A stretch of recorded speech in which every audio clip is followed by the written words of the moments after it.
Hey everybody, Chad Wesley Smith here, bringing you another Throwback Thursday video. This time we're going to be going back to June 2014, and it was my first meet back from back injury. It was SPF, SPF, I don't remember the name of it, meet up at SuperTraining, and in June 2013 I had herniated two discs, a 5mm herniation at L4, L5, and a 3mm herniation at L5, S1.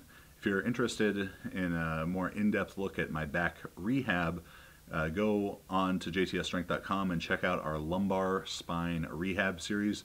3 parts from my chiropractor, Dr. Jason Reynolds, detailing kind of what the mechanism of the injury was, how we assessed it, and some of the progressions coming back from it. Just a brief overview of some of the ways that I was able to successfully rehab that back injury and come back stronger than I was before. Right off the bat, I just needed rest. I was in a competition training cycle, and I realized with the injury that there was no chance for me to come back to do that particular competition, and I decided, I'd rather take a little bit longer to rehab to ensure that I came back as strong as possible and it didn't turn into a recurring thing, rather than trying to rush back and just turning into this chronic problem. So I took about 2 weeks of just almost complete rest, with just getting some soft tissue treatment and a little bit of decompression, work on a decompression table right off the bat.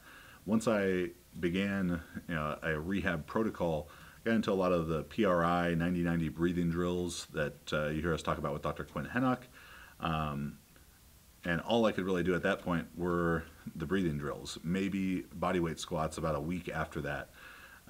And because the amplitude and intensity of exercise that I was able to do was so low to provide some stimulus and speed up the rehab process, I did those exercises very frequently, as frequently as 3 times a day, maybe 3 sets of 10 breaths in the morning, at lunchtime, and before bed, and progressed that to adding in bodyweight squats with the breathing drills 3 times a day. That went on that way for about 2 or 3 weeks, and then as I was able to move a little bit better, feel a little bit more confident, I added a kettlebell and started doing goblet squats. At that point I reduced the frequency of training because the intensity was a little bit higher, so I reduced from 3 times a day to now 2 times a day, breathing drills in the morning, then the goblet squats, the same thing in the evening. Progressed that way for another 3 weeks, and then I was able to get back into loading with a barbell, and I did that with alternating days between front squats and back squats, but still squatting 6 times a week, and the intensity was, again, very, very low, starting out at front squatting 135 pounds, which I think at that point I had front squat about 670, and back squatting starting at 185 pounds, and at that point in my career I'd squatted 905, so incredibly low intensity, which necessitated the high frequency. It was high volume training within that too, like 5 sets of 10 at each of those sessions, similar to what I'd been doing with the goblet squats and bodyweight squats, and then just added weight each week, I think from like 185 to 215, 245, 275, so on and so forth with the back squat, and then in the front squat I was like 135, 155, 175, and as I got up to a little bit more appreciable weights, I eventually would cut the frequency from 6 times a week to 4 times a week, so 2 times a week front, 2 times a week back squats, and kept increasing the weight with that while reducing the per session volume until I was back to sort of the bottom end range of what I considered to be normal training, and then at that point got back into a more normal training routine, which at that point was 2 times a week back squat Monday and Friday, with 1 time a week front squatting on Wednesdays, and also introducing deadlifts at that point, working from higher blocks down, down, down, back to the floor as I felt safe and confident in these different positions. So this meet was as much of a mental hurdle for me as it was a physical challenge. I had not competed in just over a year. I think May 2013 was my last meet. I hadn't pulled many heavy deadlifts at all, but I had had a very good training cycle. This is when my squat and sleeves really started to improve. During the train cycle, I did I think a 805 squat in sleeves and only an 815 squat in wraps, so showing you how proficient in knee wraps I am. Though I missed a heavier squat in wraps, I think in like the 870 kind of range.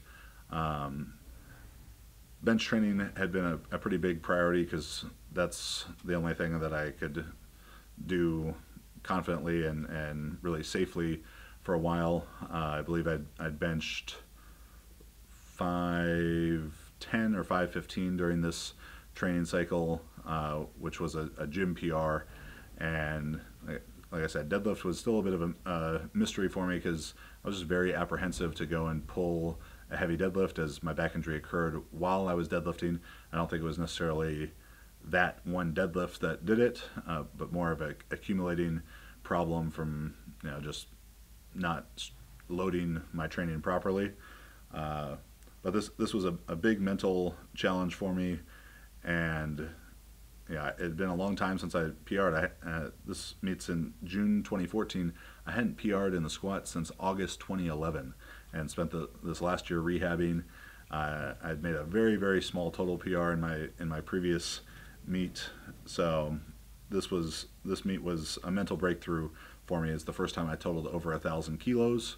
It was a squat PR, bench PR, just missed a deadlift PR, I think. I'll actually have to watch the video to remember exactly what I pulled, but this was the meet that I kind of confirmed to myself that I had gained a much better understanding of training, had really shifted the training plan, the organization of the training that I used getting ready for this meet, and it allowed me to make a huge total PR. So let's go ahead and take a look.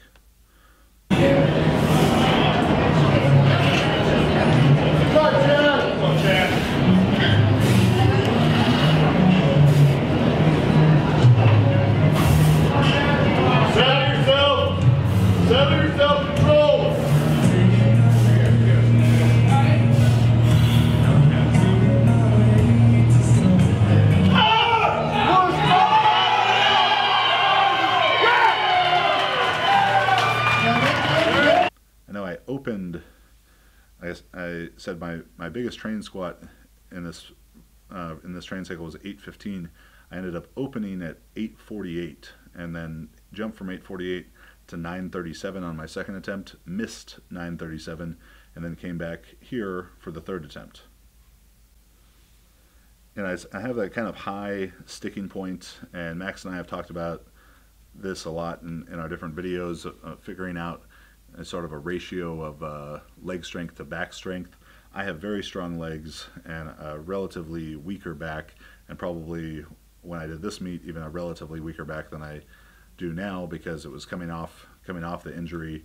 And the way that I tend to miss squats is that I'm very explosive for the first few inches out of the hole, and then my hips and knees shift backwards, which does not allow me to keep the weight in my quads and use my legs as effectively. So the big difference between missing the second rep at 937 and making here the third attempt was just a little bit longer of keeping the knee forward out of the hole. You can also see some awesome Bill Kazmaier-esque, really curly hair I have going on here, and a very distractingly dressed woman working the monolift. So moving on to the bench, at this point my meet PR bench was 515. That was from like March 2011. When I competed in strongman, which was pretty much all of 2012 and early 2013, it did take away from my bench to be able to put so much more attention to overhead pressing. But when I was rehabbing the back injury, I got to put a little bit more energy to the bench press because it was kind of the only thing that I could train hard for a bit. Benched a training PR of I think 515, and then came here for 540 meet PR.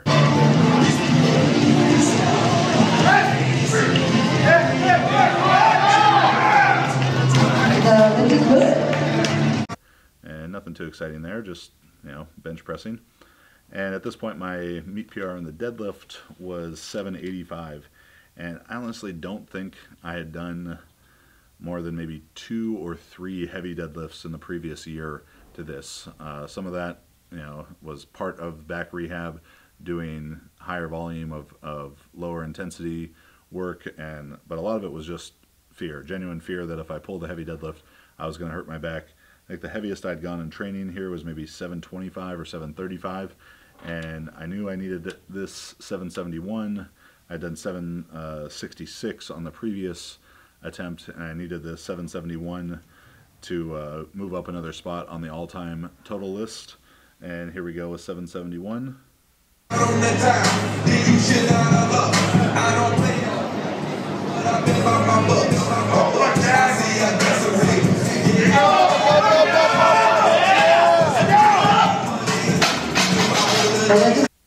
That gave me a 22:48 total, which at the time was 15th, the 15th highest total of all time, regardless of body weight. And it was an accomplishment I was really proud of. It was a 8 for 9 meet. So to come back from injury with squat PR, bench PR, total PR, to move up on the all-time total list that much, this was just as much a mental breakthrough as it was a physical breakthrough, as well as validating a lot of the ways I'd kind of changed my ideas about training, moved to more high-frequency training, which clearly paid big dividends here, and set me up for sort of a string of PRs at the subsequent meets to this, which we'll cover in another episode of Throwback Thursday. So hopefully you enjoyed this look back at this meet at SuperTraining in June 2014, where I hit a total PR, 1,015 kilos, I think is the number. 1,020 kilos for 22:48 in reps at the super heavyweight class for a big total PR at the time, 15th highest total of all time. Kind of crazy to think that in the 3 years since then, how many people have made bigger totals than this and knocked it down the list. But it was a great day. It was just a huge, confidence boost to come back, lift big weights, and walk away healthy. With the new Juggernaut online coaching programs, we've had a lot of questions about which program is right for you. So here's a quick synopsis of our 3 different levels of coaching. First, club programming. Club programming is great if you're just looking to add some more structure, some expert design to your strength training for powerlifting or weightlifting, but probably not the best decision if you're looking to compete in one of the other sports, or if you have a specific competition date in mind, as just more general, continuous programming. Team programming is our favorite option. Team programming gives you programming tailored to your size, strength, gender, experience, and goals, control over the timing of the training relative to your competition, and access to our team of coaches for video review. One-on-one programming is going to be your best bet if you need very personalized attention based on a unique competition schedule, injury history, or if you're just looking to make sure that everything is built as specifically as possible to you. So we have 3 different levels of programming, and one of them is definitely going to be a great fit for you to help you improve in powerlifting or weightlifting.